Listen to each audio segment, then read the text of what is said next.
სხეულის ნაწილების ჩხუბი. იაკობ გოგებაშვილი. ერთხელ თურმე სხეულის ნაწილები ერთმანეთს წაეკიდნენ. მოგბეზრდა თქვენი ტარება, თუ კარგია თვითონვე იარეთო, თქვენს ფეხებმა. ხელებმა წამოიძახეს. გვეყო თქვენთვის ამდენი მუშაობა, ახლა თვითონვე იშრომეთო. ირმა ჩაიბუტბუდა.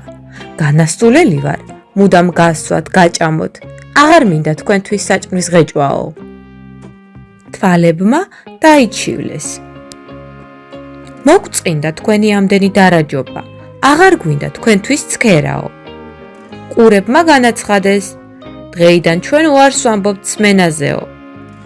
ასე წაიჩხუბდნენ ადამიანის სხეულის ნაწილები და შეწყვიტეს ერთმანეთის სამსახური. მაგრამ რა გამოვიდა? ყველა ნაწილი დასუსტდა. სხეულს ღონე გამოეცალა, სულ ჩამოხმა და სიკვდილის პირას მივიდა. მაშინ ნაწილები მიხვდნენ, რომ ჩხუბით ერთმანეთს დაღუპავდნენ, ისევ შერიგდნენ და ერთმანეთის დახმარება დაიწყეს. ადამიანის სხეული უწინდელივით ჯანსაღი და ღონიერი გახდა.